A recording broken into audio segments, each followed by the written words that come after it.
할렐루야. 7월 13일 수요일 새벽입니다. 하나님의 은혜로 찬양하겠습니다. 하나님의 은혜로 있을 데 없는 자 왜 구속하여 주는지 난 알 수 없도다.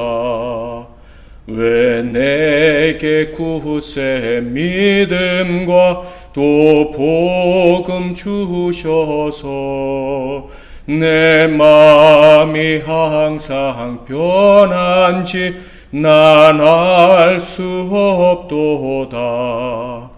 왜 내게 성령 주셔서 내 마음 감동해 주 예수 믿게 하는지 난 알 수 없도다.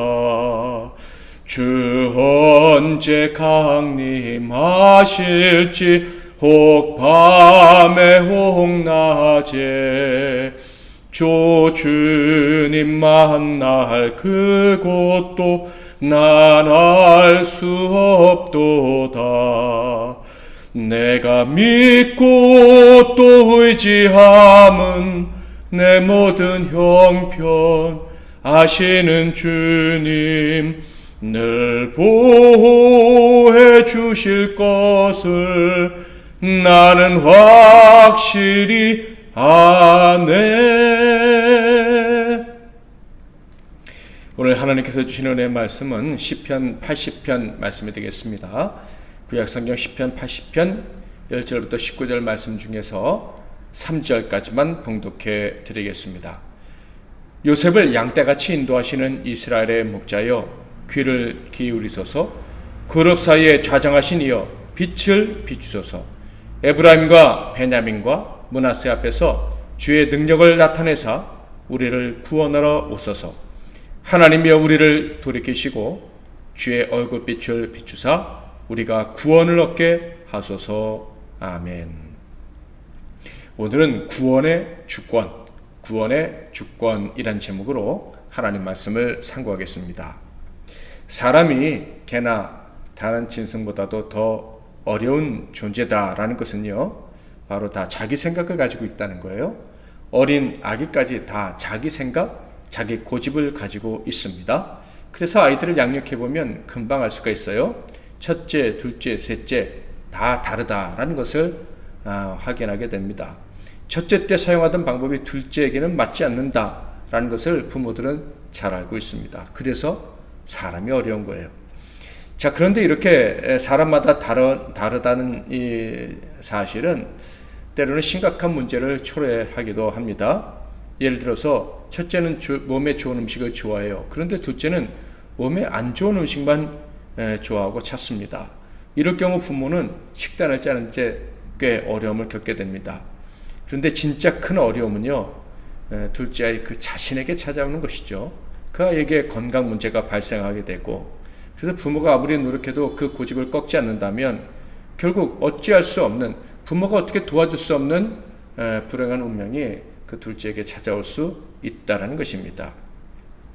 이렇게 사람들은 다 달라요. 음식에 대한 성향, 정치에 대한 성향, 취미에 대한 성향들이 다 다릅니다. 그래서 함께하기 어려운 일이 발생하기도 하죠. 한편으로는 다르다는 것을 알기 때문에 가까운 사람끼리라도 참 조심해야 한다 하는 이 불편함이 늘 사람 사는 이 공동체 가운데 존재합니다.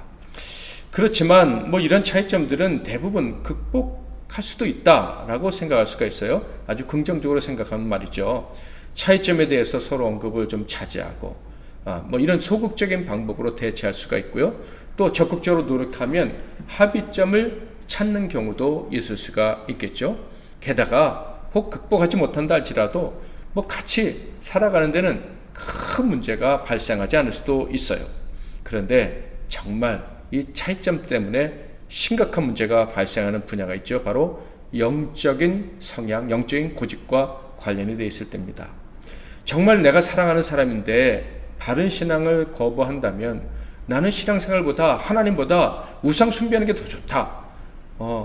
그렇게 고집을 부른다면 참으로 심각한 문제가 발생하게 되겠죠.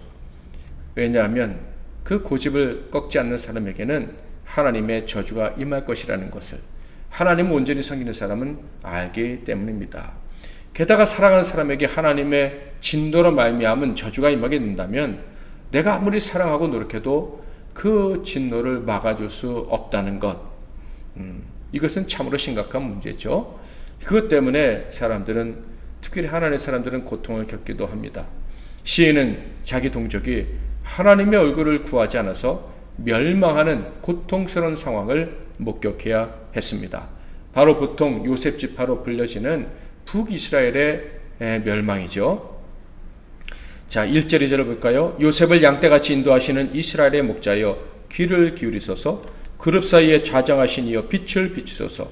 에브라임과 베냐민과 므낫세 앞에서 주의 능력을 나타내사 우리를 구원하러 오소서.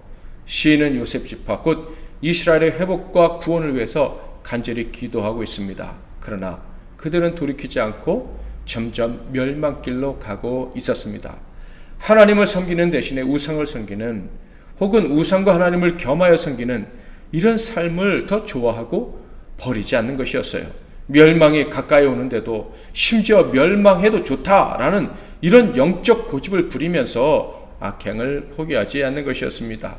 분명 그날, 즉 운명의 날, 멸망의 날이 오면 슬피 울며 이를 갈게 될 텐데 왜 그때 나를 진작에 이 잘못된 길에서 돌이키게 하지 않았느냐 하면서 원망하게 될 텐데, 그럼에도 불구하고 그들은 절대 자신들에겐 그런 일이 없을 거라면서 장담하면서 악한 길을 포기하지 않습니다. 얼마나 기가 막힌 상황입니까? 과연 이들에게 소망이 있을까? 이런 잘못된 고집을 포기하지 않는 자들에게 구원이 임할 수 있을까? 그런데 분명한 것은 이 시인은 포기하지 않았다는 거예요. 그리고 그들의 구원을 위해서 온 힘을 다했다라는 것입니다. 어떻게 그들의 구원을 위해서 열심을 냈을까요? 시편 80편을 보면 그가 어떻게 노력했는지를 발견할 수 있는데 그 방법이 아주 놀랍습니다. 첫 번째로 시인은요, 이스라엘의 죄악이 무엇인지에 대해서 언급하지 않고 있습니다. 둘째로 이스라엘의 구원을 위해서 이스라엘 너희들이 회개해야 된다라고 요구하지도 않습니다. 셋째로는 오직 하나님의 구원의 은총만을 요청한다라는 것이죠. 시인이 사랑하는 이스라엘 백성들, 그들의 구원을 위해서 하나님께 요청한 것은 오직 한 가지였습니다. 3절 말씀입니다. 하나님이 우리를 돌이키시고 주의 얼굴빛을 비추사 우리가 구원을 얻게 하소서. 그가 하나님의 은총을 구했다라고 할 때 그것은 하나님의 얼굴을 구했다, 이렇게 표현되어지고 있는데요. 타락했고 게다가 완고한 마음을 가지고 망해가는 이스라엘의 구원을 길은요, 오직 하나님께서 얼굴빛을 비춰주는 것밖에 없다고 시인은 고백하고 있는 것입니다. 즉 하나님이 이스라엘 백성들을 기억해 주시는 것이죠. 아무리 엉터리 같은 자녀라도 다시 만나면 기뻐하는 것이 부모의 마음이 아니겠습니까? 바로 이스라엘을 보실 때 다시 기뻐하는 마음을, 기뻐하셨던 그 마음을 기억해 달라는 거예요. 그것만이 희망이다 라고 시인은 노래하고 있는 거예요. 그것이 바로 얼굴빛을 비춰달라는 것이죠. 만약에 하나님께서 반대의 모습을 보이신다면 어떻게 될까요? 16절, 그것이 불타고 배임을 당하며 주의 면책으로 말미암아 멸망하오리니. 면책이 뭡니까? 책임을 묻는 것 아니겠습니까? 그대의 얼굴을 향해서 무섭게 대하시는 것을 이야기합니다. 얼굴빛을, 사랑의 빛을 비춰주는 것이 아니라 무섭게 대하신다면 멸망 외에 다른 길은 없다고 고백을 하고 있는 것이에요.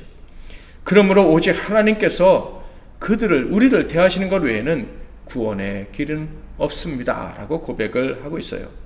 그래서 그는 오직 하나님께서 구원의 은총을 베풀어 주시기만을 간구하는데, 특히 세 가지 관점에서 얼굴을 비춰달라고, 은총을 베풀어 달라고 이야기를 합니다. 첫 번째로는 우리를, 이스라엘 백성들을 하나님의 양으로 대해달라고 요청을 합니다. 1절, 요셉을 양떼같이 인도하시는 이스라엘의 목자여 귀를 기울이소서. 그룹 사이에 자정하신 이여 빛을 비추소서. 우리를 양떼로 삼으시고 이끌어 주시기로 하신 분은 하나님 아니십니까? 양이 목자를 선택하는 법은 없지 않습니까? 곧 하나님께서 우리를 선택하시고 양떼로 여기시고 인도해 주기로 하셨으니 바로 그때 그렇게 과거에 약속하셨던 대로 그 시작하신 일, 우리를 이끌어 주시기로 약속하시고 시작하신 일을 멈추지 마시고 계속해 달라. 우리의 목자가 되심을 기억하시고 얼굴을 비춰달라. 이렇게 요청을 하는 거예요. 둘째로는 하나님이 우리를 택하신 백성으로 대해달라는 것입니다. 4절 만군의 하나님 여호와여 주의 백성의 기도에 대하여 어느 때까지 노하시리까. 야곱의 아들들을 애굽으로 인도하신 분도 하나님이시고 그 애굽에서 하나님 나라 백성으로 불러주신 분도 하나님이십니다. 그러므로 지금 잘못된 고집으로 죽어가는 우리들이지만 무조건적으로 택하셨던 하나님의 은혜를 다시 기억하사 그 얼굴을 비춰 주옵소서라고 요청을 하는 거죠. 세 번째로는 하나님께서 우리를 하나님의 포도원에 심으신 포도나무라는 것을 다시 기억해 달라는 것입니다. 8절 주께서 한 포도나무를 애굽에서 가져다가 민족들을 쫓아내시고 그것을 심으셨나이다. 우리는 다 하나님이 심으신 포도나무인데 열매가 없다고 뽑아버리지 마시고 포도원 주인께서 하나님이 포도원 주인이시니까 돌봐주신다면 열매를 맺을 수 있지 않겠습니까? 하나님이 다시 돌봐주셔서 열매 맺게 해주시고 절대 열매 없다고 뽑아 불에 던지지 말아달라라고 요청을 하고 있는 거예요. 사랑하는 성도 여러분, 오늘 말씀을 통해서 우리에게 다시 확인시켜 주시는 진리는 명확합니다. 구원은 오직 하나님께로부터 온다는 것이죠. 하나님의 주권의 결과라는 거예요. 우리 모두 다 고집쟁이고 그 악한 고집들 때문에 멸망당해 마땅한 존재들입니다. 그래서 구원은요 절대 나의 능력, 나의 행위에, 나의 의에 의존할 수가 없습니다. 오직 하나님께서 은총을 베풀어 주셔야지만, 은총을 거두지 않으시고 얼굴을 비춰주셔야지만 우리는 구원을 얻을 수가 있는 거예요. 천국에 들어가는 구원과 함께 삶의 모든 고통 가운데서 건진받는 구원을 경험할 수가 있는 것입니다. 사랑하는 성도 여러분, 여러분은 하나님이 여러분을 택하셨다, 은혜로 택하셨다는 것을 아십니까? 그렇다면 언제나 그의 얼굴을 구하시기를 바랍니다. 자격 없지만 하나님이 택해 주셨사오니, 하나님이 전적으로 주권적으로 우리를 구원해 주셨으니 얼굴을 비춰주사 우리를 모든 환난에서 건져달라고, 이 고집쟁이를 불쌍히 여기셔서 살려달라고 구해야 할 것입니다. 하나님의 주권을 구하는 우리에게 하나님 언제나 기이한 방식으로 찾아오셔서 우리를 구원해 주실 것입니다. 우리 자신들뿐만 아니라 우리 사랑하는 모든 이들에게 하나님의 그 구원하시는 주권의 역사가 나타나기를 소망하면서 오늘도 기도하고 또 승리하시는 하루가 되시기를 바랍니다. 제가 먼저 기도하고 여러분도 각자 이어서 기도하고 하루를 시작하시겠습니다. 살아계신 하나님 아버지, 오늘 말씀을 통해서 우리의 구원은 우리에게서 나온 것이 아니고 오직 하나님께로부터 나왔고 계속해서 하나님께로부터 나오는 것임을 깨닫게 해주시니 감사합니다. 하나님의 은혜로 말미암아 구원을 맛본 저희들, 그리고 우리가 사랑하는 가족들, 이웃들, 하나님 계속해서 은총을 베풀어 주셔서 구원의 역사를 계속 경험하며 살아갈 수 있도록 은총 베풀어 주시옵소서. 우리에게서 하나님의 은총을 거두지 마시고 언제나 얼굴빛을 비춰 주옵소서. 우리를 선하게 대해주시는 하나님을 인하여 우리가 어느 때든지 위로받고 두려워하지 않고 살아가게 하옵소서. 오늘 하루도 하나님의 얼굴빛, 그 사랑의 빛 안에서 행복하고 복된 삶을 살아가는 우리 모두가 되게 해주시기를 바라며, 우리의 모든 기도가 응답되기를 바라며, 우리의 모든 환자들을 고쳐주시기를 소망하며 우리 주 예수 그리스도의 이름으로 기도하옵나이다. 아멘.